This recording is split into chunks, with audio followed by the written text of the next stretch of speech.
Now, aggrieved customers of defunct gold dealership Menzgold are asking government to suspend the criminal prosecution of CEO of Menzgold, Nana Mensah, popularly known as Nam1.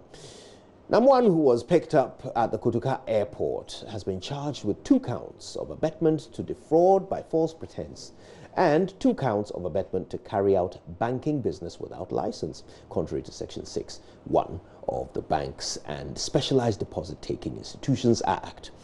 At a news conference today, PRO of the aggrieved customers, Francis Forson, instead called on government to form a joint committee comprising Parliament, management of Menzgold, the customers and government to help in the retrieval and payment of locked-up funds. Oh boy! Hey! Hey! Our money! Our blood! Our money! Our blood! Our money! Our blood! Members of the press corps, we had earlier stated during the Kumhien Prekun demonstration on 9 July 2019, in a press statement of our 4 key points, we expected the government to take action on with alacrity as follows. 1. Government urgent intervention to set up joint committee comprising leadership of CACM Ghana, Menzgold management, Parliament, and government itself to work towards customers' interests of retrieving their locked-up investment. 2. Government should help Nana Mensah, Menzgold CEO, to retrieve all monies due him from Dubai and other places. 3. Government should bring Nana Mensah to Ghana immediately. 4. There should be joint account for all parties, that is CACM, Parliament, Menzgold management, and Ghana. And government. Members of the press, we CACM have no other interest in prosecuting and incarceration of Nam1 except to retrieve our locked-up investment. We urge the government and state unequivocally that the government establishes point 1 above immediately. That we are really uncomfortable and alarmed that Nam1 has been remanded for 2 long weeks, despite the facts available of the true status of Nam1. Ladies and gentlemen of the media, it is important to state clearly that we do not want to be seen as obstructing the legal process. Neither do we expect government to be seen to obstructing the processes that will lead to the payment of our money by these same aforementioned institutions. Meanwhile, 2012 independent presidential candidate Jacob Osei-Yeboah, who is a consultant for the customers, tells JoyNews that some politicians and top government officials are complicit in this case. Now, he believes the prosecution will only seek to cover up some individuals behind the scheme. From experience, right from Piram days up to this point, some of us are intelligent, has actually informed us that those behind all these so-called scams are politicians, and especially MPP and NDC political parties. And that is what is unfolding at this point in time. And so with regards to this Menzgold issue, you think that politicians are behind it, and are you willing to, do you have evidence to that effect? You see, after you've gathered intelligence, you take your time before you release them one after the other. And so when I met them, the first thing that I told them was to encourage them that they should not be ashamed of the fact that they desire to invest in Menzgold and that they are not greedy people, because that was the first tool that they wanted to use against them, so that most of them will just run and then get into their shell. And so that was the first thing. And I told them, the second thing that I told them was for the fact that they should concentrate on the fact that it's their money that they are after, nothing else. And you could see one after the other, that is what they've been exhibiting. But back to the point, do you have evidence the claims you're making that politicians are behind this? Oh, definitely. But this is not the time. And it's going to be unfolded. And that is why you'll be willing to mention names. Nana Pia Mensah bought a lot of V8 and things like that. We know. For politicians? We gave out money and things like that. For politicians? Politicians. You see, no. I've told you that with intelligence, we don't release intelligence offhand. Okay? And that is why they're just trying to shield him. They're just trying to coach him what to say and things like that. And so you think that this prosecution is just a cover-up? It's a gimmick.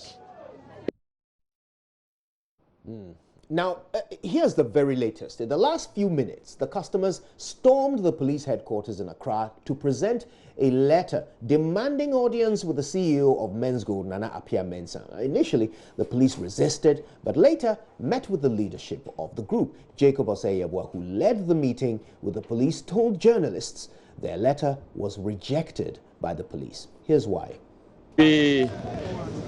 As of yesterday, we alerted the FFU unit, that is the Financial Forensic Unit of CID.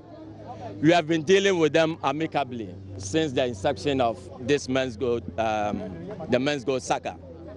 And so yesterday we alerted them that once we have the various leaders from Kumasi, from Takwa joining the Accra one, we have a letter. It's not a petition, it's not a demonstration letter. It's just a letter to seek audience with them so that we will have the opportunity to meet with NAM1. But because most of the aggrieved customers realized that we were heading towards the police headquarters, they all joined us.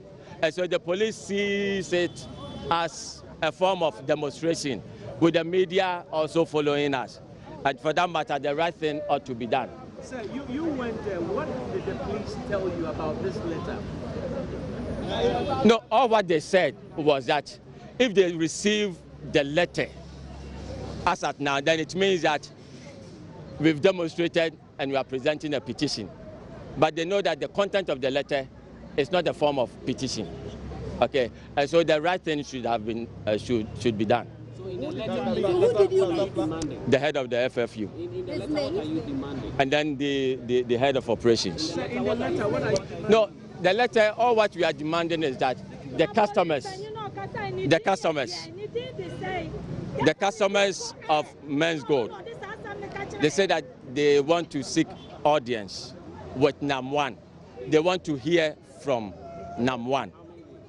Sorry. No, we know that within less than 2 weeks, NAM1 will again go to court. So we wanted to have a discussion with them so that they give us a date that the leaders of Menzgold can meet with NAM1 and then hear from the horse's own mouth. So did the police give you a date when you're supposed to return to meet them? Have they given you another? No. Once we disperse from here, I think we'll submit it. Right then, so let's talk a bit more about this. Joining me in the studio is the PRO for the aggrieved customers, Fred Forson. Also, Mahmoud Salifu is a member of the communications team. Gentlemen, thank you for making the time to be with us. I heard you correcting me saying spokesperson, yes, right? Yeah. Spokesperson, not PRO. Yeah. Okay, gentlemen, good to see you both. Thank you for having us here. Right, now today your aim was simply to get some contact. Yes. With Nana Appiah Mensah. The police have refused. What's your next move? Well, after they refused, we managed to, as Joy said, we managed to present the petition. This time on a solo manner, we sent 2 people who led and we presented the petition. So we are waiting for the response from the police. Right. As to when we can get access to NAM1. Because we had expected that upon his arrival, there will be a formal statement, either from Menzgold or the government. But that's what we've been waiting for. But since that was not coming, we decided to make the contact, the approach, even before the press conference. And so today we are keeping our fingers crossed. From there, we also went to the AG's department.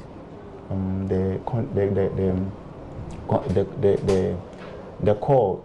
In our press conference, we formally presented a petition to the AG And I'm sure we're going to talk about the object of our press conference today, and maybe I will come to that. All right then. So let me just check this. I mean, I wonder if you are aware and accept the fact that the police's or the CID or the prosecution, Attorney General's office, their purpose is not exactly the same as yours, and it can't be. They are seeking justice in a criminal matter. But that criminal matter is as a result of complaints made by customers, just like you. So, are you considering perhaps having customers withdraw their complaints from the police if really what you want is for NAM1 to be free in order to pay you? Well, not necessarily a desire for NAM1 to be free. As we said, we do not want to be seen to be obstructing or being a blockade for the criminal trial. But all that we are pleading with the government is that think about the welfare of the customers first. These are Ghanaians. We are Ghanaians, citizens whose investments are locked up in a Ghanaian firm which was duly regulated by state institutions. And so if there is any criminal prosecution or charges against the CEO, we are saying that delay, suspend the criminal charges, and let's look at let's engage in the conversation that will lead to the retrieval and the ultimate payment of the monies. After that, you can proceed or you can go ahead with the criminal prosecution. We are not saying stop. We are saying that delay it. And we believe that looking at our laws, the Attorney General has the power, or the state has the power to delay the criminal prosecutions. Because at the end of the day, our call is premised on the discussions we've had with state authorities, ministers, and other agencies. We remember we went to the National Security in March, and we were told that until the case in Dubai is disposed of, NAM1, we will not have him. So after the case has been disposed of in Dubai, he's now here. So let the conversation continue from there, because at that meeting, they all expressed the willingness to ensure that our monies are paid. And so now that he's here, if you prefer criminal charges, we know the end result. He will be in jail again, then you ask us to wait until he comes back from jail. Why though? I mean, why can't he simply pay you now? That is why we are asking the government. No, I mean, even though he's in custody. This is 2019. Electronic means of transferring money exist. Why must he be released before he pays you? That is another $64,000 question. We have the states. The state should be able to help us, should be able to help us to know why is he not able to pay. Because we do not have what it takes, the machinery, to know why he's not paying. It's only the state. Yes, by the state, we are saying all the agencies responsible. So having made that point, let's come back to your request, which is that he should be, that the prosecution should be delayed, yes, so that he can pay you. Why do you think why do you think a delay in prosecution will result in you getting paid if he's not paying you now, if he has the money?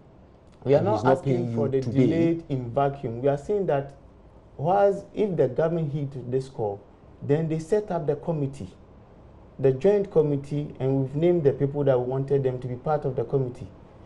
Our coalition leadership or our representative, the governments, parliaments, to work towards the payment. So we are not only asking for delay and say that go and sleep. We are saying that whilst the delay, let's have the committee. Because remember, we made the press release on the 9th of July. And in that press release, we asked for four things to be done.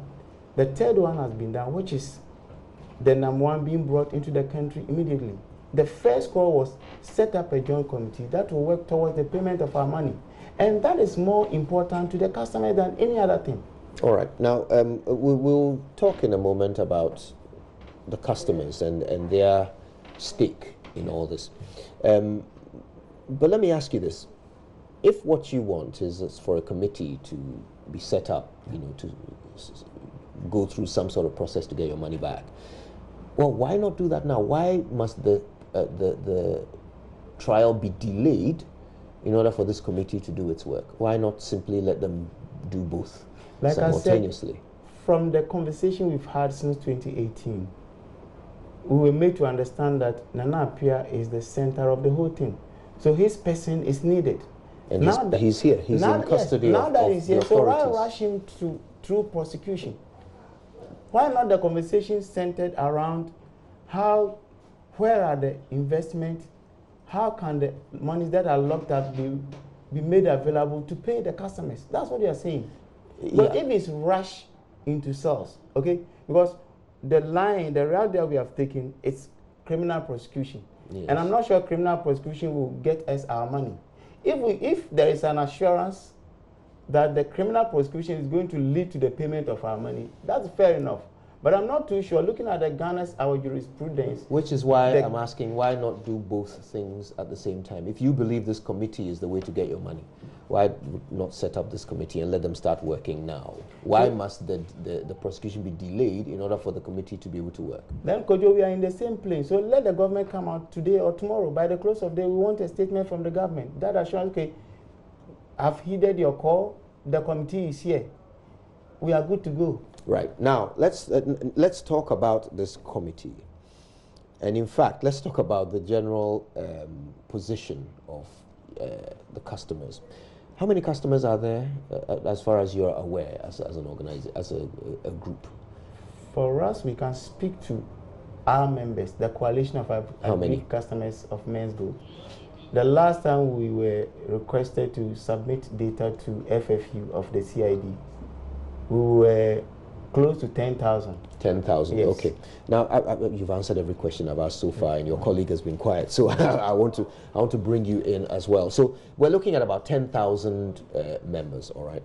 So the population of Ghana is what, 30 million? 10,000 of you are customers of Menzgold. That leaves 29,990. 29,990,000 Ghanaians who are not customers of Menzgold. Now, for them, the benefit of all this to them would be that other people will not come along and do to them what has happened to you.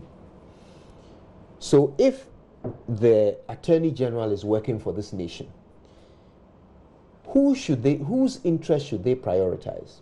The 10,000 who want their money, or the 29,990,000 people who need justice as a deterrent to others who might come and do the same to them? Yeah. Good afternoon to your to your viewers, I should say. What we are saying is that my colleague earlier said that we don't want to be an obstruction. We don't want to be seen to be obstructing the legal process. But also we are calling for it to be delayed. No, yes, a delay. Criminal matters do not expire. That is the bottom line. And this is a national security issue. You have people dying day in and out as a result of this Menzgold debacle because their livelihood has been taken off completely from them. So the welfare of the citizen must supersede any other thing that the government does at this moment. Which citizen, though? I'm coming. Currently, the coalition is about 10,000. So we speak for just about 10,000. But there are thousands of others who are not part of the coalition. So the point is, several thousands of Ghanaians have lost their livelihood as a result of this Menzgold problem. So what we are saying is that the welfare of the citizen at this moment must supersede any other step that the government takes. Because if the government is of the people and for the people, then it must stand by the people in this trying time and the excruciating pain they are going through. Because we believe that if the government works towards if this committee is formed and it works towards the retrieval of our funds, it will save the troubling customers from further deaths and destruction. And so that should be the priority of the government at this moment. Just as I said earlier, criminal matters do not expire. So if you deal with this issue, which is so urgent and of a national security nature, and so you can deal with a criminal issue later. this issue, if the government is bent or committed to dealing with it, it can be done expeditiously, because the government has so much or enormous powers to be able to even help Nam1 retrieve all funds that he has across the world, and also bring his assets together and liquidate them and put them together and then resolve this matter as soon as possible without any delay. And that is what we are looking forward to a responsible government to do at this moment. So what you're saying is that you expect the government to jump in, liquidate his assets, even though he's not yet been convicted of any crime, liquidate his assets and give the money to you, the customers. It's obvious that he has a contractual agreement with people that the company hasn't met for over a year. So even if we are to go into that, then it's going to be worse, because but that would be a civil matter. That would be a civil matter. So, but the state, you see, that's even make the matter worse, because if people's livelihood is being lost as a result of government intervention to stop a company from operating, what government should have taken and what government should have considered first is the ordinary person's investment. So I want to close down the company. How am I going to get people their investment so that their life is not worse off as a result of my action? Because the government, any step that the government takes must lead to the welfare of the citizen. Let's interrogate that, because both of you have made the point that the welfare of the citizen is what the government should prioritize. And I asked a question earlier about which citizen, because we have two distinct groups here with two distinct interests. You have your 10,000 or more customers who want their money. Then you have the rest of Ghana who need justice, so that they will not fall victim to any such person, if indeed the prosecution is right and Nam1 has actually defrauded you by false pretenses. Then the rest of Ghana, 29 million and above, they need justice, right? Not money. They don't have money in so which group do you expect the government to serve? Could you let me tell you something? You know, the shutdown of Menzgold was done through the law, right? The very document, the very authority that which agent the agents used in shutting down Menzgold, in that same document, it is written, before you take that action, make sure the customers are paid. So the very law mandates them to have done this, which they did not do, and we are asking for. So why are you not, protesting at Securities and Exchange Commission or suing them for putting you in this situation? Yeah, you see, yes, we can get there, or we will get there. But what you are saying, why don't you avoid this litigation? Set up the committee. Who should avoid the state? Because the honors, the final authority rests with the states. That's why you see we are minded in using the word states, and here we are looking at the various agencies that work under the states. So the very authority that mandated you to go to Menzgold shut down. When we woke up, we realized that Menzgold is shut down and our investments are gone. In that document, you were asked to ensure that the customers' investments are paid before you do the shutdown. So what you're suggesting is that the government should stop a criminal proceeding to avoid a civil lawsuit from you. That's what I'm saying. No, we are not issuing a threat, but we believe that if there's a joint committee, now Nam1 is here, show us where are the investments. Government agencies, the YOCO has done some seizures. Is that not the point? We heard they have frozen some assets. Very good. So they have frozen some assets. Now he himself is here.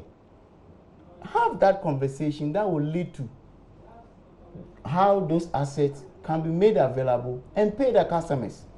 Let me ask you something. I wonder if this has occurred to you and your colleagues. Nam1 is here. Yeah. He's locked up, and the main charge against him is defrauding by false pretenses. If he were to give you back your money, then nobody could accuse him of defrauding you. Great. So really, at this point, the most beneficial thing to him would be to pay you. Yes. Do you wonder why he hasn't just done that? That's why we're asking the questions. But who are you asking? Because the man himself, who it's in whose interest it is to pay you, hasn't done it. He's come from Dubai. He's arrived. He's been arrested. He's in jail. He could pay you if he wanted to pay you today. Don't forget, his bank account has been frozen. So from where is he going to pay us? Well, it depends. Where? Because if he has been paid $30-something million, $1, according to our laws, if he had even come with $1, he could have been charged for money laundering. So let me ask you this: this $30-something million that his camp claims he has won. Good. You are hoping this would go towards defraying your. We are saying that government assists him to retrieve that money also. Okay, so he hasn't got the money. For now, we do not know that whether he has it or not. Yes. Right. So either way, he's not in a position to pay you. Whether the court case is delayed or not. He's not in a position to pay you. That. You know. But he hasn't paid you. He has not paid us. So what you are saying is that we came to you as the father of the nation, or as the government that is supposed to protect us, that is supposed to ensure our economic fundamental human rights. We did an investment in a local company, duly regulated by a state institution. That investment was a risk, was it not? That company was a tax-paying company. So our investment, we got to a time that government came in, and now our investments are locked up. And you believe it's locked up because government came in? That is our belief. That is because until the shutdown on, I think 12 or 13th September 2019, customers were receiving their money. But you know that the shutdown came with an instruction that he should pay all of the depositors their money back, but not take on new customers. We have the wording. We have the wording. I'm not sure it's there. I've also read that statement more than 10 times. So you never heard the Security and Exchange Commission instruct that he should go ahead and pay those in of that you letter, who or have invested. they made the instruction came after the shutdown. The instruction came. We are looking at the letter, the very letter that shut them down. That is the point of reference. No, so when the letter came, you believe that letter stopped Namwan from paying you? It's written there, the heading and even the content. Even that, I think that the penultimate paragraph and the second line, we say that there's an aspect of Menzgold business that is unclear to them. So if you were wondering, so what are you regulating, the unclear one or which one? No, but why did Namwan not simply pay you, even though he's not allowed to continue doing that business? Why did he not just give your money back? We are also mindful not to sort of defend Menzgold, but we are looking at our money which is locked up. Okay. Well, at this point, you're waiting, right, for the police to let you know whether you will be allowed to have any kind of interface with Nana Appiah-Mensah. If you were to meet with him today, what would your first question be to him? Well, we would like to know.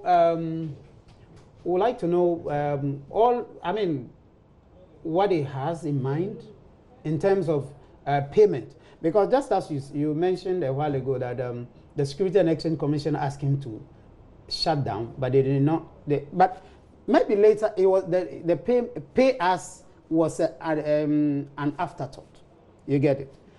But he was not instructed not to pay you. He wasn't instructed not to pay. So he could have paid you. And the point is, even if Security and Exchange Commission was minded to carry out its duty as expected of a state institution, it needed to ensure that we were paid. You don't just give an instruction, even if the instruction did come. It was, mere instruction doesn't mean anything. You have to follow to see that it is carried through. That will make you a responsible state institution. Mind you, apart from that, this Security and Exchange Commission, for instance, is one of its duties is to ensure that companies that are believed to be fraudulent do not come up at all in existence. So, and when they do come up in any case, they are nipped in the bud as soon as quickly without affecting the ordinary investor. So they have failed woefully in carrying out their duties. So on the part of Namwan failing to pay us, fine. At this point, if he's in custody at this moment, Why is he not able to pay? That's why we even suspect a lot of fishy deals in this matter. You and I, we're in this country. I've never seen a court session at 6 a.m. Number one is brought quickly, and the expectation is that we're assured by a deputy minister that as soon as he comes, he'll put his head on the line and ensure that we get our money. And which deputy minister?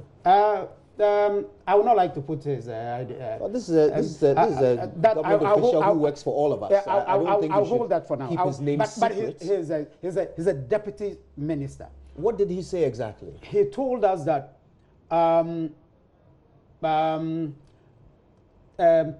this matter ought to be handled better. So, so as soon as Nam1 comes, he'll put his head on the line and ensure that we resolve it in a more amicable manner. Which deputy minister? Well, I wouldn't like to put his name in there. Why would you want to keep for now, let's keep from it. the people of Ghana? Let's keep it there. He works for us all, and he's made a promise. Maybe. So maybe. Who is he? Let's keep that aside. But he's a deputy minister. Let's put that aside. We may talk about that later. But the point is, so as soon as you bring Nam1 to Ghana, and you rush him to a court at 6 a.m. Never in my life have I heard such a story.